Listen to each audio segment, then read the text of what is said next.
હે ગાઈસ, સ્વાગત છે તમારું મારી ચેનલ ભારતીય ફૂડ મેજિકમાં। આજે હું તમારા સાથે શેર કરવાની છું મેથી આલુ પરોઠાની રેસિપી। આપણે આલુ પરોઠા ઘરે બનાવતા જ હોય છે, પણ તમે એકવાર જરૂરથી મેથી આલુ પરોઠા ટ્રાય કરજો। ટેસ્ટમાં ખૂબ જ ટેસ્ટી લાગે છે।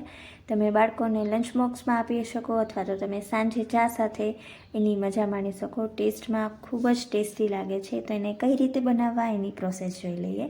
સૌથી પહેલાં આપણે લોટ બાંધવાનો છે। એના માટે 1 કપ જેટલો ઘઉંનો લોટ લેવાનો છે। એમાં સ્વાદ મુજબ મીઠું એડ કરશું, 1 ટેબલસ્પૂન તેલ એડ કરવાનું છે અને મેથીને મેં 3 થી 4 વાર પાણીથી ધોઈ લીધી હતી ને પછી એને સમારી લીધી હતી। એ મેં અડધા કપ જેટલી લીધી હતી અને અડધા ટીસ્પૂન જેટલું આપણે આખું જીરું એડ કરવાનું છે।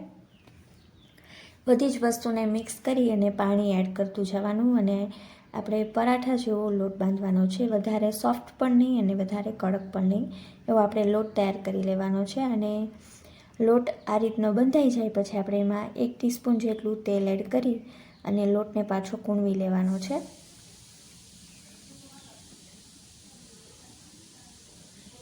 અને લોટ કૂણવાઈ જાય પછી આપણે એના ઉપર કપડું ઢાંકી અને એને 5 થી 10 મિનિટનો રેસ્ટ આપવાનો છે।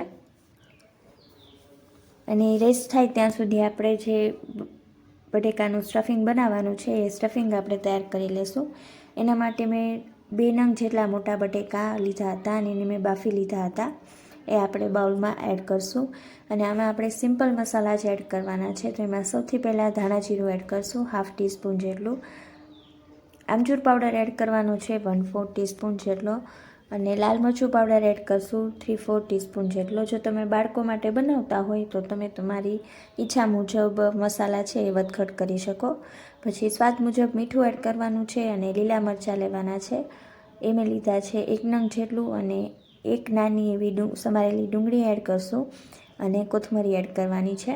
જો તમે ડુંગળી ન ખાતા હોય તો ડુંગળીને સ્કીપ કરી દેજો।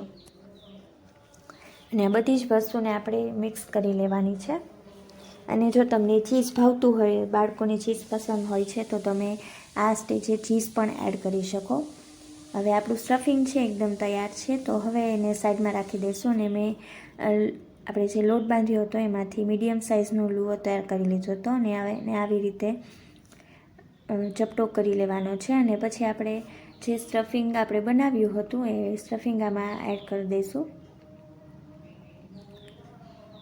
1 ચમચી જેટલું સ્ટફિંગ આમાં આપણે ભરશું અને એને બધી જ બાજુથી આપણે પેક કરી લેવાનું છે આ રીતે।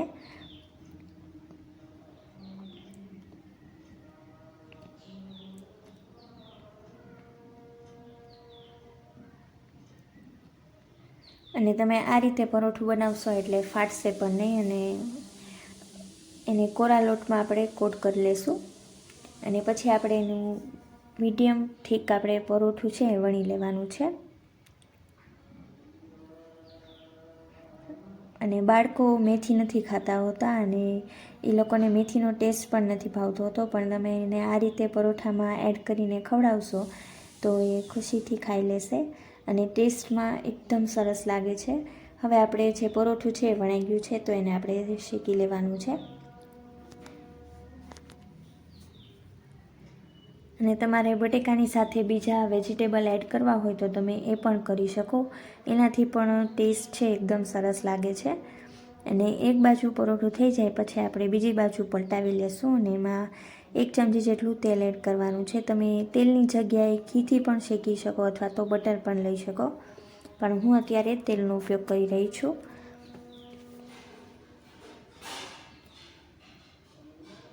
અને પરોઠા છે ને આપણે સાવ તમે ધીમા ગેસે એને શેલો ફ્રાય કરશો તો એકદમ ક્રિસ્પી અને ખસ્તા બનશે અને ખૂબ જ સરસ એના ઉપર ક્રિસ્પી પડ બની જશે ને ટેસ્ટમાં પણ ખૂબ જ સરસ લાગે છે। તમે જોઈ શકો છો કે બંને બાજુથી આપણા પરોઠા છે એ રેડી થઈ ગયા છે અને હવે આપણે પરોઠા છે એને સર્વ કરી લઈશું। પરોઠાને મેં મસાલા દહીં સાથે સર્વ કરેલા છે। મસાલા દહીં સાથે આ પરોઠા ખૂબ જ ટેસ્ટી લાગે છે। તો તમે આ પરોઠા ઘરે જરૂરથી ટ્રાય કરજો અને તમારા રિવ્યૂઝ મને કમેન્ટ બોક્સમાં જરૂરથી જણાવજો। જો હજુ તમે મારી ચેનલને સબસ્ક્રાઈબ ન કરી હોય તો જરૂરથી કરી લેજો, જેથી તમને મારા વિડીયોની નોટિફિકેશન સૌથી પહેલાં મળી જાય। અને મારા વિડીયોને લાઇક કરજો અને ફ્રેન્ડ્સ અને ફેમિલીમાં શેર કરજો। Thank you so much for watching.